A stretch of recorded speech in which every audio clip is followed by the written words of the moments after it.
Hey guys, this is Sports with Dylan. The NHL starts in just over 4 weeks. So, for each of the next 4 weeks, I will be releasing some sort of ranking for the NHL. Kicking it off this week with ranking every single NHL team's best goalie.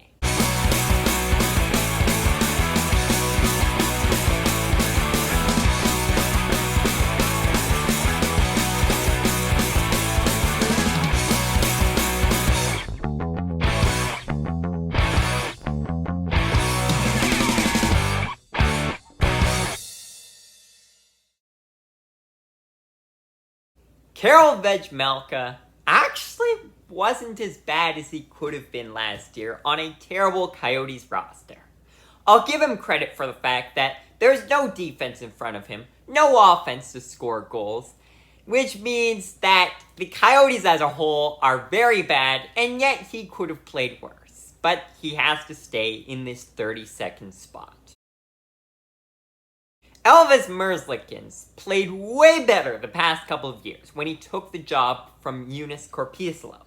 But this year, Korpisalo came back, and we'll talk about him more later, while Merzlikins just played miserably. This would be a job to watch for Daniil Tarasov to take from Merzlikins. Devin Levi looked pretty good in his few games as an NHL goalie. The problem is, he's only played a few games as an NHL goalie. So it's tough to say where to rank him. He could shoot up these rankings, but he could also lose his job to someone who I quite like in Ukko-Pekka Luukkonen. We will just have to see. Kaapo Kähkönen did not have the best season last year. In fact, he played very badly. Once again, same story as Karel Vejmelka. He is on an awful team. Although they did have Erik Karlsson last year, they still had an awful defense. So I will give him the benefit of the doubt there. But I still don't think he will ever be a superstar. Carey Price more or less retired this past week, sadly. He didn't officially retire, but he said that he is pretty much not going to play again, which makes Jake Allen the starting goalie, unquestionably, for the Canadiens. For now, it's tough to say. He could easily lose his job to Sam Montembeault or Casey DeSmith throughout the season, or even Caden Primo, who could come out of the AHL. We will have to see. This Canadiens goalie competition is going to last for a bit. Peter Mrazek has just struggled these past couple of seasons with injuries and just poor overall play. Same thing as a couple other players I've mentioned here. He is on an awful roster once again, but even still, he gets injured so much. When he's on the ice, he's not bad. The problem is, you won't see him on the ice very often. The Kings signing Cam Talbot really surprised me. And this is one ranking you guys are going to want to remember for the next couple of weeks, because it will come back and bite the Kings. Cam Talbot did not play like a starting goalie last season. So why the heck did a competitive team, a team that wants to win, go and sign him? Their only goalies are Cam Talbot, David Rittich, and Phoenix Copley. Phoenix Copley, I just think, is all around bad. David Rittich is getting to the point where he's not very good anymore. He's past his prime. And Cam Talbot is the same thing except just slightly better. This is not looking great for the Kings. Now we're getting to the average goalies. Philip Grubauer isn't awful. He just isn't a superstar. He played really well in the playoffs last season, actually, especially the first round. And if he can keep that up, he will rise up these rankings quite a bit. Ville Husso did not have the season that many would have hoped last year. But there is still time for him to break out again in Detroit. Jordan Binnington has been slowly falling out of favor with this Blues team. He won them the Stanley Cup. I mean, it obviously wasn't just him, but he was there when they won the Stanley Cup. But since then, it has all gone downhill. And this year, his job could be threatened by new goalie Joe Hofer, who's coming out of the AHL. Sergei Bobrovsky had a roller coaster of a season last year. He played pretty well for the start, then kind of dropped off a cliff, lost his job to Alex Lyon, and he did end up getting injured a bit in that period, then came back in the playoffs and played amazingly. So it's tough to see what we're expecting from him this year. If he plays badly, he could lose his job to either Spencer Knight, the 2019 first round pick, or Anthony Stolarz, who was a solid backup in Anaheim. But he could play well like he did in the playoffs, and he will shoot up these rankings. What happened to Jacob Markstrom? He was amazing 2 years ago. He was one of the best goalies in the league. And then this past year, he just didn't have it whatsoever. It's too bad because I quite like Jacob Markstrom. As much as I don't like the Flames, it was sad to see how he played last season. And hopefully for his sake, and all the Flames fans' sakes out there, he can have a rejuvenating season. Thatcher Demko struggled with injuries last season, and the fact that the Canucks were just all around bad. But when he was on the ice, he still played pretty well. And hopefully, if the Canucks team, especially the defense, can have a better season, then he should also have a better season. Frederik Andersen is your definition of solid. He's never going to be your top 10 superstar goalie carrying the team. But he's never going to play miserably either. And he's perfect for a team like the Hurricanes, who don't need a superstar. The rest of the roster is already good enough. They just need a goalie that's not going to make their team worse. And Frederik Andersen is that. Although, once again, in this season, he will be in competition with Antti Raanta and new player Pyotr Kochetkov for the starting job.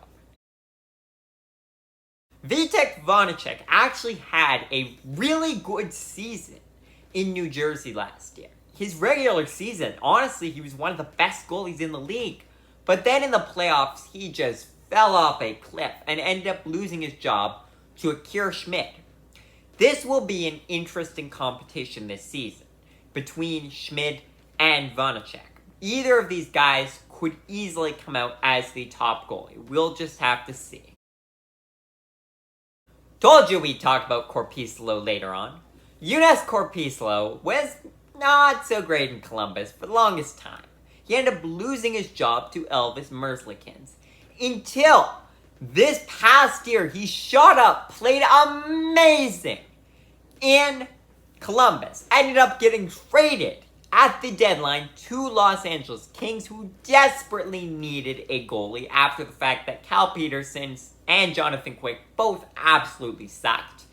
And then in free agency, he left for the goalie-needy Ottawa Senators. This Ottawa Senators team, and I've said it before, but they could be scary this year with a good defense, great offense, and now a pretty good goalie. I am excited to watch them, which is not something I don't think I've ever said about the Ottawa Senators. Poor Carter Hart. He's just another John Gibson, who we'll talk about in a minute. He's a good goalie, but stuck on a bad team, and I don't think that is going to change anytime soon. Speaking of John Gibson, another great goalie just stuck on a bad team. He's now seemingly past his prime days of carrying the Anaheim Ducks when the rest of their team sucked. Now he's slowly fading into just being an average goalie, no longer a superstar. But it's not too late. He could still be traded. Robin Lehner is likely to miss this entire season as well. In fact, his career is probably done. But since he hasn't actually announced retirement, then he has to stay in these rankings. Despite him likely missing the entire season, the Golden Knights will be just fine with superstars Adin Hill and Logan Thompson in net. Darcy Kemper had a pretty good season with the Capitals, despite the fact that the Capitals didn't have a pretty good season on their own. Hopefully this year, that entire Capitals team, led by Alex Ovechkin, but Darcy Kemper is still there, and hopefully they can all play better this coming season. Tristan Jarry is a tough goalie to rank. Sometimes he is a top 10 goalie in the league, easily. Sometimes even top 5. He'll play these games where he's just amazing. And then other times, he just won't have it. He'll play mediocre at best. So, we'll have to see which Tristan Jarry shows up for the majority of this season. Stuart Skinner had a very good rookie season, which was nice to see given that Jack Campbell, the Oilers' prized free agent goalie signing, ended up absolutely sucking. This year, maybe Jack Campbell can bounce back and take the job from Skinner, or maybe Skinner will continue on to be a superstar. Or maybe they turn out to both suck. We'll have to see. Where did Ilya Samsonov come from? Seriously. I do not get it. He was awful in Washington, along with Vitek Vanacek. And yet now suddenly, he had an amazing season in Toronto. Maybe it's just the fact that the coaching changes helped him, or a change of scenery overall. Sometimes that helps players. Or maybe just his defense was good enough in Toronto that it took a load off him. Whatever the reasoning, Ilya Samsonov did have a very good season last year. I was very happy to see Alexander Georgiev get the starting job, because he should have been a starter on most teams, but he was stuck behind Igor Shesterkin in New York.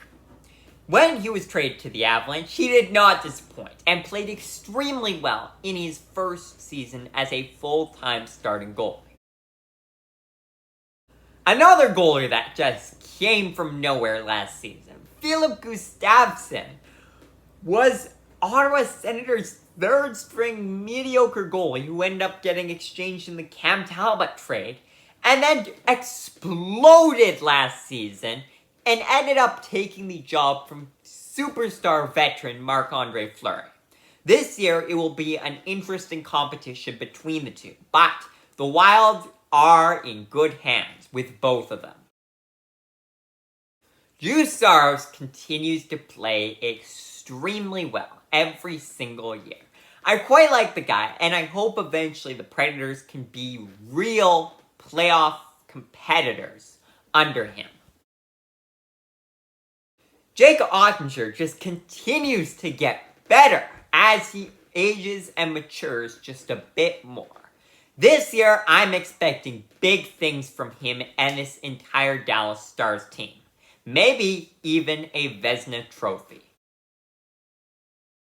After a disappointing season last season, this past season, Connor Hellebuyck played quite a bit better. Not enough to make him a top 5 goalie in the NHL once again. Ilya Sorokin has been so close to a Vezina trophy multiple times now, but there's just been someone who's been slightly better. Maybe this will finally be his year. I still think Andrei Vasilevskiy is one of the best goalies in the league. Sure, he hasn't had the same stats as he did in his peak, and maybe that will come back this year, but he has won games for the Lightning, and that's truly what is important. Igor Shesterkin is another example of the Andrei Vasilevskiy-like thing.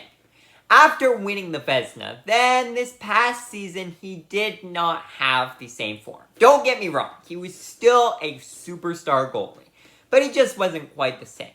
This year, he could very well bounce back into Vezina contention again. Linus Ullmark wasn't even a starter this time last year. He lost the job to Jeremy Swayman, who, by the way, had an amazing season last season and would easily be top 10 on these rankings were he a starting goalie. But back to Ullmark. He exploded this past season as one of the best goalies in the NHL. His save percentage and all his stats, for that matter, were far and away the best in the NHL on that Bruins team.